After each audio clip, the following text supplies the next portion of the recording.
Hello everyone, welcome to my channel.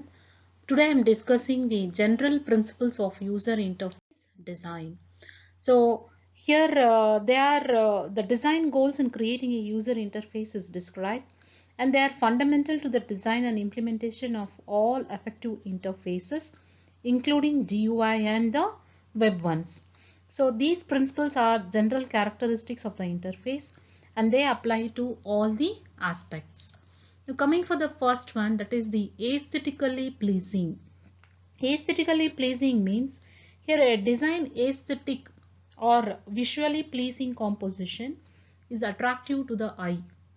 So it draws attention subliminally, conveying a message clearly and quickly.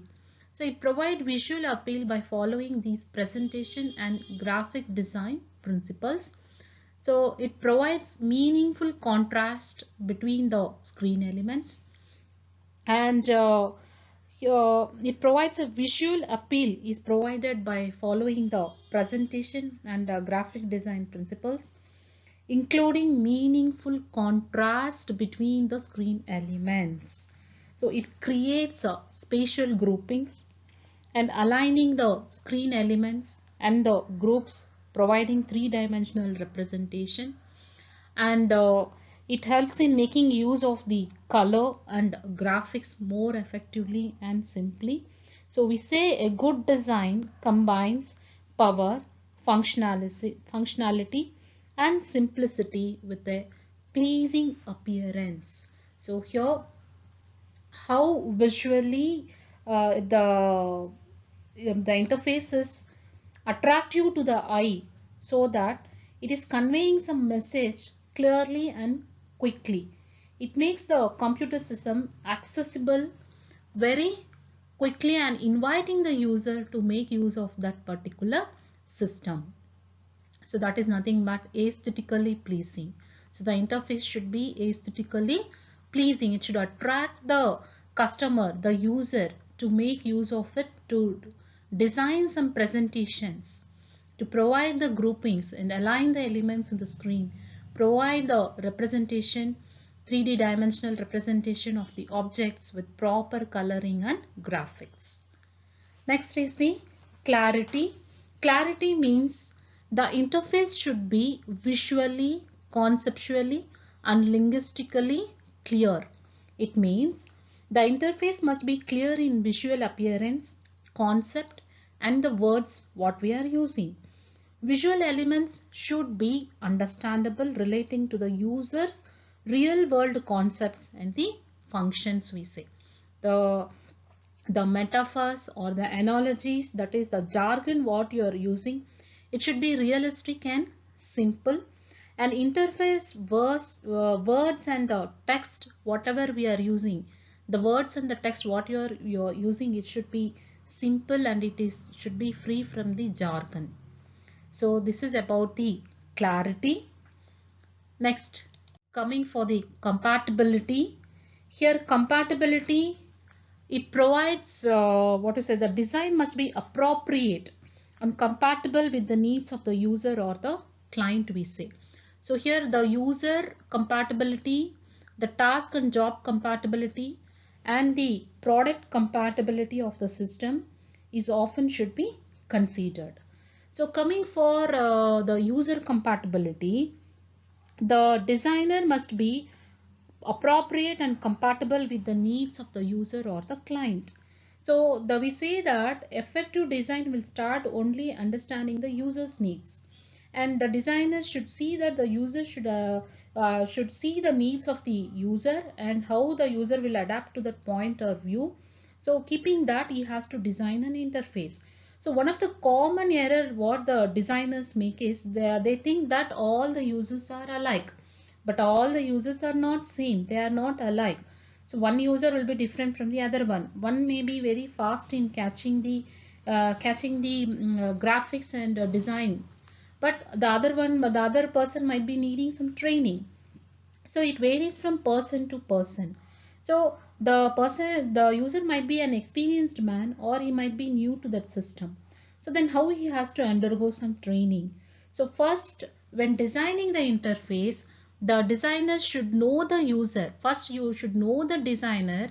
Knowing the designer, you have to design your interface.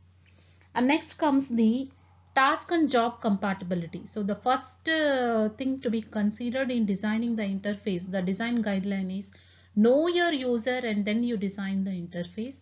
Second is the task and the job compatibility. So the organization of a system should match the task a person must do to perform the job. So the structure and flow of functions should permit easy transition between the tasks. So here the user should never be forced to do some jobs which he don't know. First he should train with the applications, or he should train with many screens to complete some daily routine task, and then he should be made easy to do his job. So depending on that, depending on the task and the job, you should know the user and how he has to be trained. That is the task and job compatibility we say. Next is the product compatibility. So the intended user of a new system is often the user of other systems. He can be already used with the other new system or earlier versions of the new system.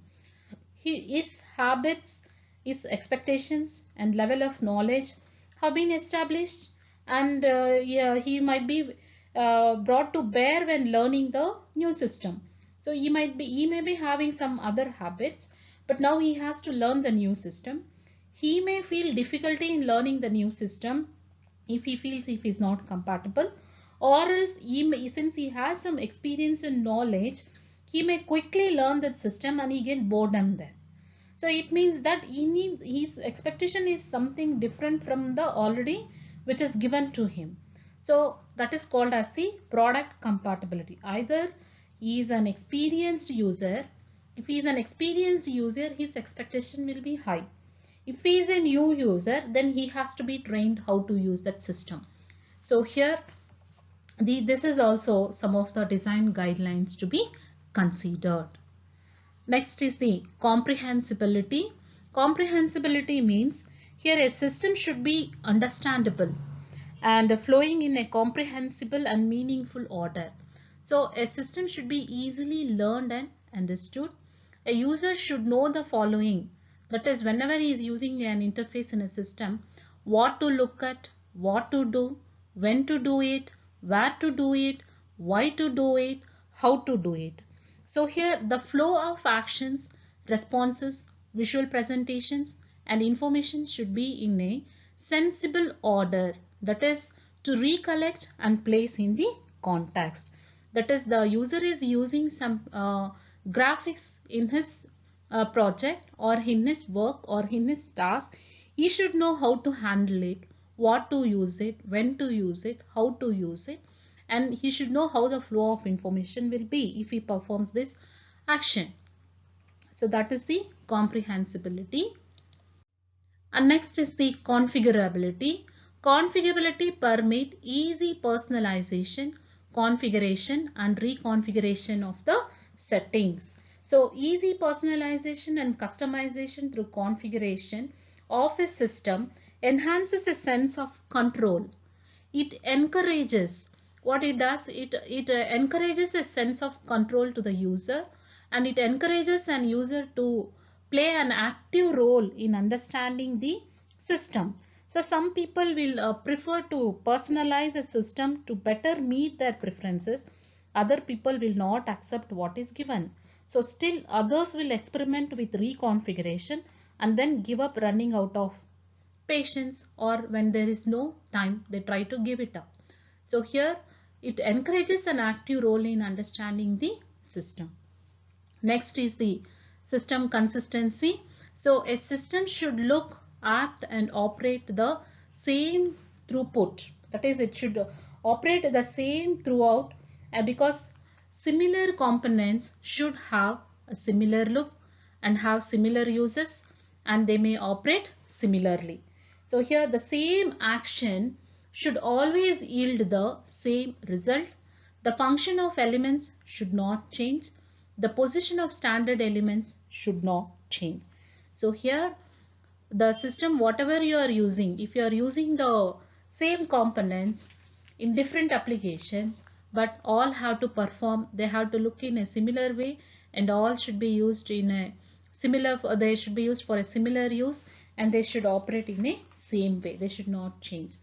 Suppose if there is design, if design consistency is a common thread that runs throughout these guidelines, it is a cardinal rule of all design activities. We say consistency is important because it can reduce requirements of human learnings by allowing the skills learned in one situation to be transferred to another, if it is in the same way.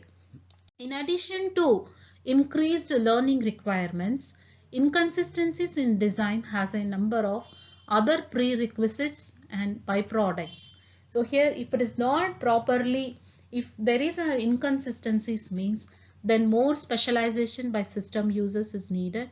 There will be a greater demand for higher skills, and they need more preparation time and less production time. More frequently, there will be change in procedures and more error tolerant systems. That is, more errors will be more likely, and we need more kinds of documentation, more time to find some information in documents, and there will be more unlearning and learning when systems are changed. So there will be more demands on supervisors and the managers, and there is a chances that more things to do wrong. So all these will happen whenever there is inconsistencies in designs, and they are caused by differences in the people. This will happen why? When there are several differences in the people. So several designers might each design the same system differently. So inconsistencies also occur when those performing design activities are pressured by time constraint. If they are pressured by time constraint, then definitely they will make some errors. So those errors may be more. So here this design consistency then will make a large difference. So it can be achieved only by developing and applying design standards or guidelines. By applying a proper design standards and guidelines, we can try to avoid these inconsistencies in the design. Next is the control. Control is nothing but it is feeling in charge, like feeling that the system is responding to your actions, feeling that a mission is controlling you in demoralizing and frustrating. So the interface should present a tool like a appearance. So here we say the user must control the interaction. Actions should result from explicit user request. Actions should be performed very quickly, and actions should be capable of interruption or termination. The user should never be interrupted for hours. So it means when the system is responding very quickly, we say that the user is controlling the system. Suppose if there is a lack of control is signaled by unavailable systems or long delays in system responses, then the user feel, what to say, he feel frustrated, he loses his control. So the context maintained must be from the perspective of the user. So the means to achieve goals should be flexible and compatible with the user skills, experiences, habits and preferences. So what we should do, we should avoid different modes. They constrain the actions available to the user. And what we should permit the user to customize the aspects of interface while always providing a proper set of defaults. So here the feeling of control has been found to be an excellent mitigator of the work. Stress associated with any automated systems can be overcome by setting some of the proper set of defaults where the user to customize some aspects of the interface.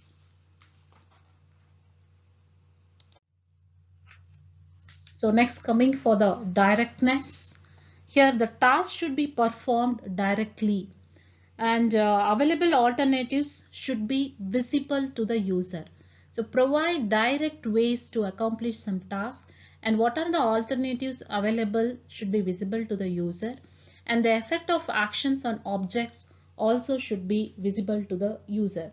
So tasks are performed by directly selecting an object, then selecting an action to be performed, and then seeing the action being performed. So that is the directness.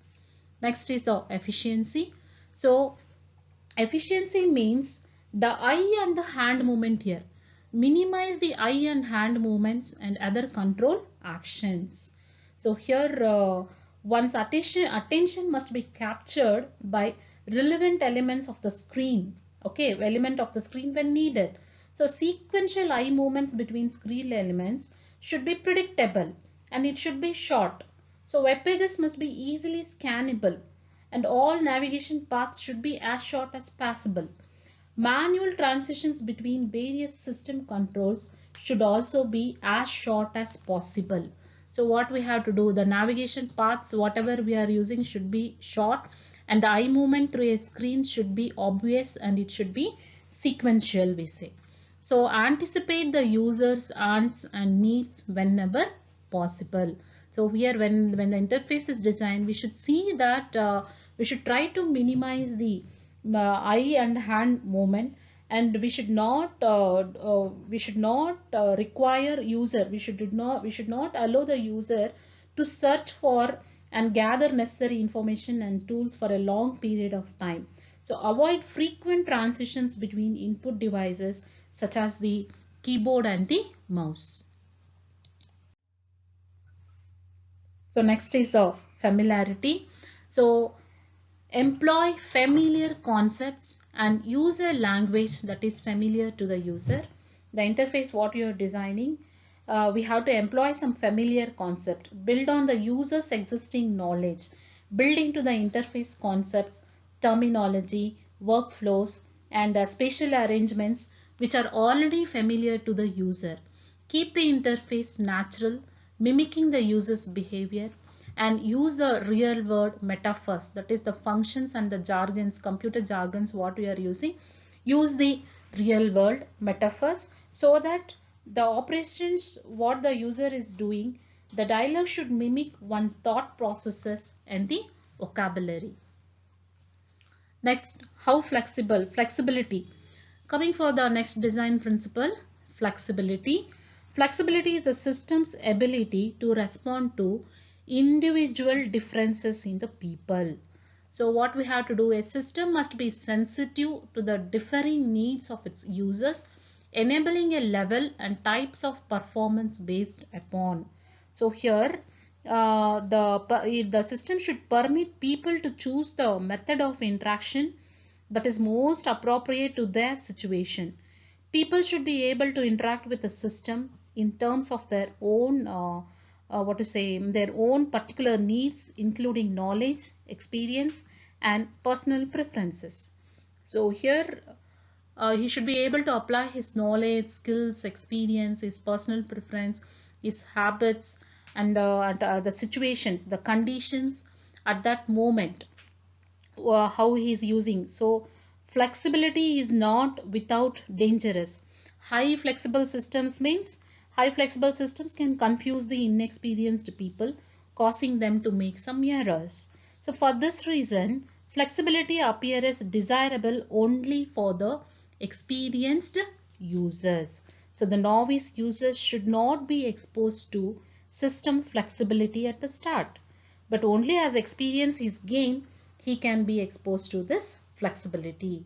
So another problem with flexibility is that it may not always be used. Some people prefer to continue doing things in the way they have learned. So a variety of factors may account for this, including an unwillingness to invest in in additional learning. They don't want to learn, or they don't want to use a new ways to find a solution. So this can be addressed by making new ways as easy and safe to learn as possible.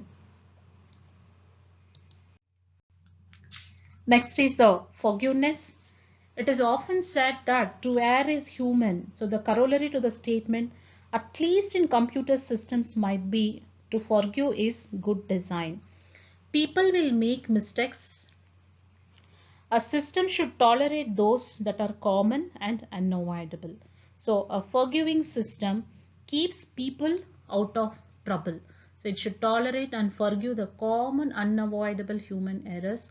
It should prevent errors from occurring whenever possible, protect against some possible catastrophic errors. So how this can be done? Whenever the user is performing an action which may lead to error, the system should give some error messages, some warnings to the user.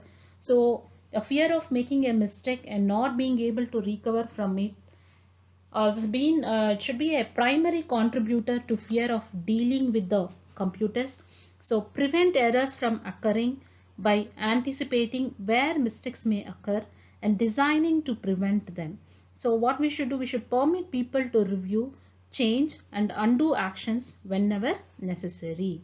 So make it very difficult to perform actions that have tragic results. So whenever some errors occur, present the clear instructions, give some clear instructions on how to correct them, some warning messages on how to correct them.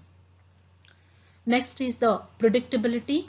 So predictability means the user should be able to anticipate the natural progression of each task. That is, task, displays and movement through a system should be anticipable based on the user's previous knowledge or experience. And all actions should lead to results the user what is expecting. Screen elements should provide distinct and they should be recognizable and provide cues to the result of an action to be performed. All expectations should be fulfilled uniformly and completely. When an error does occur, provide constructive messages. So whenever an error is occurring, predictability is greatly enhanced by the design consistency. So here all expectations possessed by the user should be fulfilled uniformly and completely. Whatever the user is expecting, it should be fulfilled uniformly and completely. Next is the recovery. So a person should be able to retract an action by issuing an undo command. So here a system should permit commands or actions to be abolished or reversed whenever the user is performing some errors. So immediate return to a certain point if difficulties arise. So if he has applied some actions, he should reverse. He has to undo and come back to the original state where he was, and ensure that users never lose their work as a result of an error on their part. So the user should not lose his interest in working, because reversing or abolishing on action is should be supported by the system. So the goal is stability or returning easily to the right track when a wrong track has been taken. So the user should not get frustrated. He should not lose his interest. And hardware, software or communication problems should be recoverable. So here it should be made difficult to accomplish. Always ensure that users never lose their work as a result of their own errors or technical guidelines. Next is the responsiveness. The system rapidly respond to the user request. So user request must be responded quickly by the system. Knowledge of results or feedback is a necessary learning ingredient, because it shapes the human performance and instills his confidence. So all requests to the system must be acknowledged in some way. So provide immediate acknowledgement for all the user actions. Either it might be visual, textual, or it might be auditory. Expert users are often content to receive more modest feedback. Next is the simplicity. So simplicity is the opposite of complexity. It provides complexity is a measure of the number of choices available at any point in the human computer interaction. So here simplicity provides provide an interface as simple as possible, and there are 5 ways to provide the simplicity. One is use progressive disclosure, hiding things until they are needed. So progressive, use the 5 A's is use a progressive disclosure. Introduce system components gradually so the full complexity of the system should not be visible, and then slowly introduce advanced or more sophisticated functions. So that is called as the layered or spiral approach you have to use, and then provide the defaults. That is providing defaults is another form of system layering, or minimize the screen alignment points and make some common simple actions, provide uniformity and consistency. So here what we have to do, we have to we have to hide the internal details of the system, and we should provide with some defaults always, and we should try to minimize the screen alignment points. That is a large number of alignment points on elements displayed on a screen are always associated with screen visual complexity. So minimizing these points will minimizes the visual complexity. So this is one of the advantage again. So make some common actions within a system to accomplish these uncommon actions. Then provide uniformity and consistency, because inconsistency is really a foolish form of complexity. So it forces a person to learn the things that appear different which are not different actually. So we should avoid it. Next is the transparency. So we should permit the user to focus on the task or the job without concern for the mechanics of the interface. So we should never allow the user to think about the technical details of the system. One's thought should be associated with the task, not the computer communication process. So working and remainders of working inside the computer should be invisible to the user. So reminders of the mechanics of the interface occur through the use of technical jargon and use of high codes and the presentation of the computer concepts. So try to avoid such kind of jargons which the user cannot understand. Then the trade-offs. So the final design will be based on a series of trade-offs, balancing often conflicting the design principles. People's requirements always take precedence over technical requirements. So design guidelines often cover a great deal of territory and often conflict with one another with some technical requirements. So in such conflicts, the designer must weigh the alternatives and reach a decision based on trade-offs concerning the accuracy, time, cost and ease of use. So the ultimate solution will be a blend of experimental data, good judgment and the important user needs.